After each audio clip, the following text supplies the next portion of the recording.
আমাদের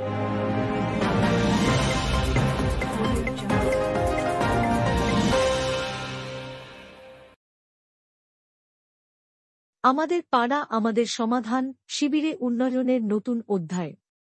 ৩ নং বোরোতে একসঙ্গে ২৯টি প্রকল্পের শিলান্যাস।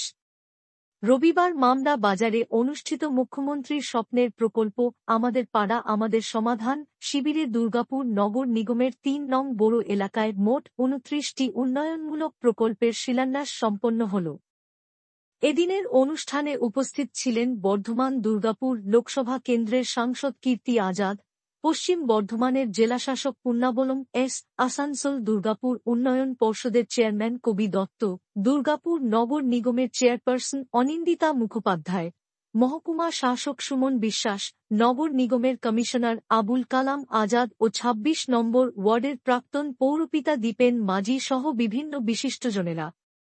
স্থানীয় বাসিন্দাদের দাবি, দীর্ঘদিনের বহু প্রয়োজনীয় কাজের বাস্তবায়নে এই শিবির গুরুত্বপূর্ণ ভূমিকা রাখবে। রাস্তা, আলো, নিকাশি সহ নানা পরিকাঠামোগত প্রকল্পের সূচনা স্থানীয়দের মধ্যে বাড়িয়েছে আশাবাদের সঞ্চার। আমাদের পাড়া আমাদের সমাধান প্রকল্পের মাধ্যমে প্রশাসন মানুষের দোরগোড়ায় পৌঁছে যাচ্ছে, এটাই যেন এই শিবিরের মূল বার্তা।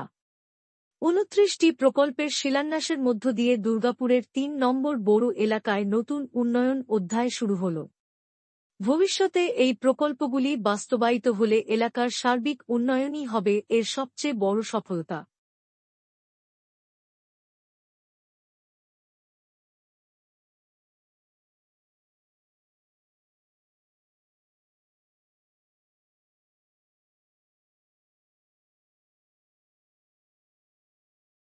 যেটা আমাদের পাড়া আমাদের সমাধান, যেটা আমাদের পশ্চিমবঙ্গ সরকারের যেটা বিশেষ উদ্যোগ, ওই প্রোগ্রামের আন্ডারে আমরা ডিএমসি দুর্গাপুর মিউনিসিপ্যাল কর্পোরেশন কয়েকটা প্রকল্প আজকে শিলান্যাস হলো আর কয়েকটা প্রজেক্ট আজকে কমপ্লিশন হলো, ঘোষণা করে দেওয়া হলো। আজকে অনুষ্ঠানে মাননীয় এমপি দুর্গাপুর বর্ধমান স্যার কীর্তি আজাদ স্যার ছিলেন, মাননীয় চেয়ারপারসন ডিএমসি ছিলেন, মাননীয় চেয়ারম্যান এডিডিএ ছিলেন, আধিকারিকরা আমরা সবাই ছিলাম। এখন পর্যন্ত ডিএমসি ৫১৮ বুথের মধ্যে প্রায় ৫৫০ বুথ মতো আমরা এস্টিমেট করে ফেলেছি। প্রায় ৬০০-র উপরে ওরা অনুমোদন পেয়ে গেছে, মানে ১৩০০ স্কিম প্রকল্প, ১৩০০ প্রকল্পের মধ্যে ৬০০ স্কিমের এরা অনুমোদন পেয়ে গেছে। প্রায় ১০০ স্কিম ওনাদের মাঠে চলছে। আশা করি সমস্ত স্কিমগুলো গভর্নমেন্ট নির্দেশ অনুযায়ী জানুয়ারির মধ্যে আমরা শেষ করতে পারবো। ধন্যবাদ।